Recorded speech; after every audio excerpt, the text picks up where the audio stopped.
together with our federal. Their work ethic and commitment typifies what the public gets every day out of the whole of the federal law enforcement community. And I am proud to stand behind each and every member of that community. So before I take any questions, I'm going to introduce FBI Special Agent in Charge, Doug DePodesta. Thank you, Sonny. Good afternoon. My name is Doug DePodesta. I'm the Special Agent in charge of the FBI office here in Chicago, Illinois. Today's verdict reaffirms that public corruption has no place in our state and certainly no place in a true democracy. Public corruption undermines the strength of our government and erodes the public's faith in our institutions. That strength of government and the public's faith are cornerstones in this country and should be pillars for which we stand. The FBI, our federal and state and local law enforcement partners, along with our prosecutors, are committed to rooting out injustice, to recognize the FBI agents, intelligence analysts, forensic accountants, and professional staff who have worked tirelessly investigating this case.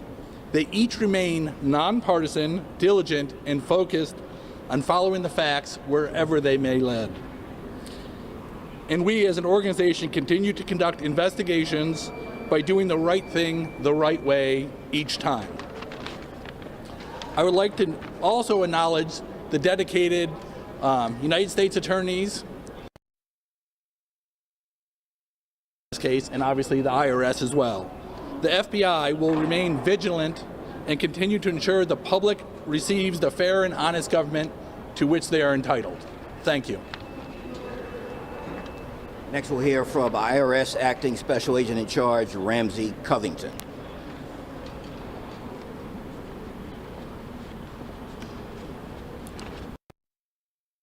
It's not a privilege to be exploited. It is a responsibility to be upheld. Good afternoon.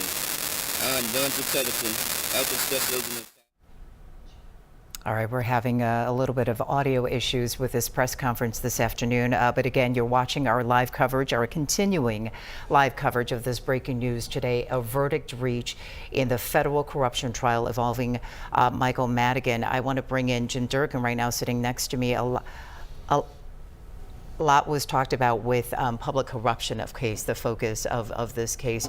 Your thoughts generally about Illinois politics going forward after this? Well, this is just a continuing saga. We hear this every year for the past 20 years, as long as I've been involved in public life, and nothing substantive gets done about it. And I wish we would do a better job of policing ourselves in Springfield. I wish they'd do a better job in City Hall, the county building, every area of government. But Illinois seems to not go far enough to learn from the past. And if there ever was a case where we should now study and learn exactly what happened and what the former speaker did, a lot of us knew exactly what happened and how the business model worked.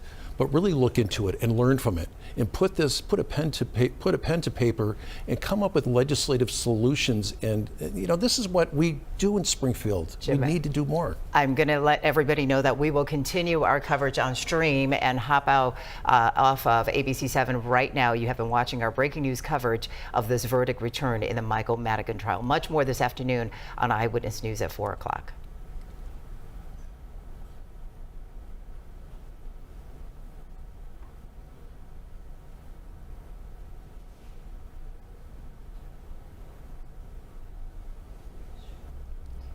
All right, welcome back, everybody. If you have been watching our coverage on stream, I know we kind of go back and forth a little bit before between what we're doing on air over on ABC7, also our streaming coverage. So we will now continue our streaming coverage here with our Michael Madigan verdict coverage here this afternoon. Gentlemen, stay with me right now. We want to hop on over to our political analyst, Laura Washington. Laura, you and I have talked about politics, and unfortunately, we have sat here and watched other trials involving Illinois politicians for quite a bit here. Your overall reaction this afternoon to this verdict?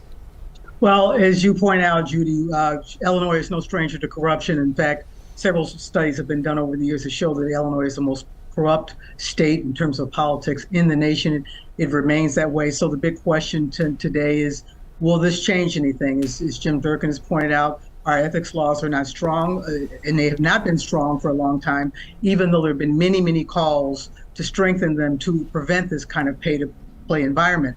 I thought it was interesting earlier that we had a juror on the air, one of the jurors from the trial, and he was asked whether or not he thought that this verdict would send a larger message to the public about corruption. He was also asked whether he had an opinion about corruption. And even though he sat through many, many weeks of this trial and returned a guilty verdict, he said no. So I hope that's not a reflection of where voters stand on the issue of corruption. But until voters really demand change and really demand of their elected officials that they change, I think you're going to continue to see cases like this again and again in Illinois. And Laura, I didn't have a chance to ask you, were you surprised at all with this partial verdict? No, I was, given the amount of overwhelming evidence against Mike Madigan, I certainly thought that he would be convicted on at least some of the counts. I was surprised by the not guilty verdicts or the hung jury verdicts for Mike McClain because, as it's been pointed out, he was already convicted in the Commonwealth Edison trial, even though the jury was not well aware of that. I think it's interesting that Michael Madigan chose to take the stand in his own defense, which is relatively unusual for a defendant in a high-profile case like this to do. And he wanted to make the case that he was innocent. He wanted to make the case that he wasn't involved with wrongdoing. And his defense strategy was to distance himself from Mike McClain and to imply that Mike McClain, if anyone was doing illegal activities, it was McClain. And then obviously that backfired on him because not only was he convicted, but McClain was exonerated. I want to let you know that our crews had a very brief encounter with Michael Madigan as he left the courthouse. Of course, he had nothing to say. Laura, of course, you have covered him for a long time here. If you can give us a little bit of insight into Madigan as a person, what do you think is going through his mind right now? Well, the interesting thing is that you never really know what Michael Madigan thinks. He was always a very non-public person. He rarely did press conferences. He rarely gave interviews to the media. They called him the Velvet Hammer because he operated behind closed doors in a very cloaked strategy and manner. And you never really knew who the real Mike Madigan was. I think that was one of the reasons he decided to testify, was because he wanted to humanize himself and show that he wasn't this mythical figure who was managing state government from behind the curtain. But I suspect that he felt that he had to testify to make his best case. It's a very courageous thing to do for a defendant to do that, and he did that. But as you saw him leaving the courtroom, the video I saw, again, there was no reaction, very stoic and moving ahead. Point there, Laura. Gentlemen, I'm going to come back to you on set here. Let's just clarify for everybody on the counts here, in case for those people who are viewers who may be just joining us here this afternoon. We keep saying it's a partial verdict. So we are talking about 10 counts guilty against Michael Madigan, not guilty on 7 other counts. All of the counts involving Michael McClain, the co-defendant in this case, the jury was not able to reach a verdict on that. However, that does not mean he was exonerated. That's right? correct. That's correct. No, absolutely. What does that mean? So if it's deadlocked, I mean, it just means it's a hung jury, and that's the term that you will regularly hear. Yes. Hung jury, and what that means is that the jury just wasn't able to reach a verdict, and so it doesn't mean guilty. It doesn't mean not guilty. It just goes back to square one. And so now it's ultimately up to the U.S. Attorney's Office and Sonny Pasquale that we just heard. They're going to go back into a room, not today, because they're going to take a break, and it probably won't be this week. It's been a long time, yes. Right, it probably won't be this week, but maybe next week. They'll come back in, and they're going to have to decide, now with those deadlocked counts, those hung counts, are we going to retry it, or are we just going to let it go?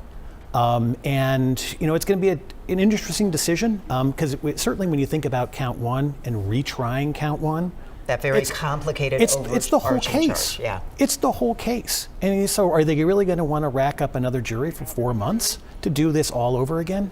I'm not so sure. I think the federal government also is going to take a look and see what the new judge, not Judge Lineweber, who's going to determine what he's going to do with the ComEd Fort verdict, which Mike McClain was found guilty on all the counts there. The judge is taking up a motion for a new trial based on the Supreme Court opinion Snyder case out of Indiana to determine whether or not this was a gratuity or rather a bribe. So if the judge denies that motion, my guess is that the U.S. Attorney will probably they'll forego moving forward on the hung jury that just came down today, because Mike McLean will be sentenced and sent to prison based on the original comment for verdict from last year. And Jim, I also want you to finish your thought earlier. We were talking about public corruption, and what does this case mean going forward for Illinois politics? Will things change? I just hope. I just hope so.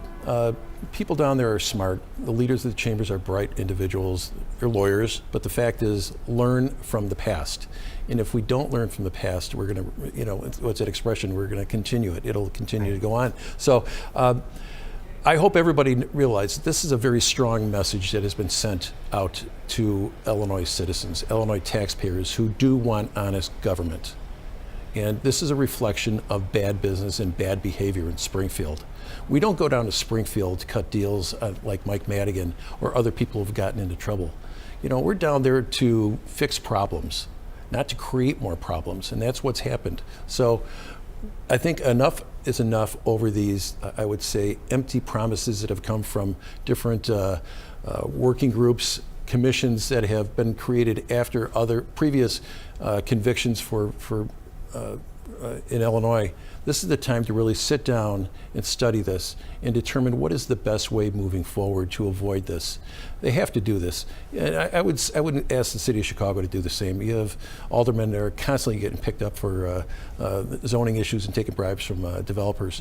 And I just don't know why they continue to allow that type of practice. But in Springfield, I'll speak from a person who served there. Do more, do better. They have the ability to do it. Learn from this verdict. Well, you certainly can't argue with do more and do better. Yes. We're going to go back to the courthouse. Our Michelle Gallardo, who has been covering this trial for us from the very beginning. It's been months now, Michelle. I will let you kind of wrap it up for us here from the courthouse there after we have heard from the U.S. Attorney's Office and, of course, seeing Madigan walking out of the courthouse this afternoon. Michelle. That's right. We just finished hearing from the acting U.S. Attorney, Morris Pasquale, in which he is taking this as a win, saying the citizens of Illinois have a right to honest, clean government. Michael Madigan breached that trust over and over. He then said that Madigan, whether bribery was the old school money stuffed in an envelope version that we come to believe, or whether it is the more refined version practiced by Madigan, it is still illegal. We also heard from the attorney of Michael McLean, the defense attorney, I should say the co-defendant in this case. Patrick Cotter basically saying that Mike McLean walked into this courthouse an innocent man and walked out of it an innocent man, which of course, as you just explained, is not really the case. But who we did not hear from was from Michael Madigan or his attorneys, and certainly they have a lot to go to think about this evening, and still have more court proceedings to go in terms of forfeiture. But Craig, I was wondering if I could ask you, since you were the one who was really listening into Pasquale's comments right now, if he gave us any indication whether they will try and retry these counts for which they did not reach an agreement on. Yeah, that was the very first question out of the bat from one of my colleagues over there, and he said they are reviewing it right now. They have not made a decision, but clearly they've got a lot to think about. They've got to win. They've got convictions on 10 counts. I asked Mr. Pasquale whether he thought this was a win, and that was the point that he went to. He said, there were 10 convictions on the bribery and other corruption counts, and he's going to go to prison for that. And so, you look at that, and it seems like they were going to take the win, as you and I were chatting earlier, but again, they've got to review that, and obviously they don't want to rush to any decision. But they made it the point that they are going to continue these corruption investigations, and they were even asked in the current climate, where the FBI and some members of the DOJ are under attack, that regardless, they're going to continue doing their work as they have going back centuries. And certainly in cases like this that are simply not easy, right? We have talked about that a lot. This was a case with no smoking guns. Right. And so there was a lot of nuance involved, a lot to go through. And so certainly it does appear from what we're hearing that prosecutors are taking this, albeit partial verdict as a win, at least for now. And, they'll go back to the drawing board and decide what to do on the racketeering case and whether they do, in fact, want to commit the resources to going back and retrying that. Yep. So, yeah, a half win for prosecutors today, and they're taking it, and they're grateful that the jury has spoken, the jury put in all the work they did, and that the jury found Mike Madigan guilty on those 10 counts. Back to you guys. All right, Craig and Michelle live at the courthouse. Thank you so much. And of course, to our guests here in the studio, Chris and Jim, thank you for walking us through this historic conviction, this historic verdict, as the U.S. Attorney said this afternoon. We appreciate it. Of course, our team will have full coverage for you starting this afternoon on Eyewitness News at 4 o'clock. Thank you for joining us. I'll see you at 4.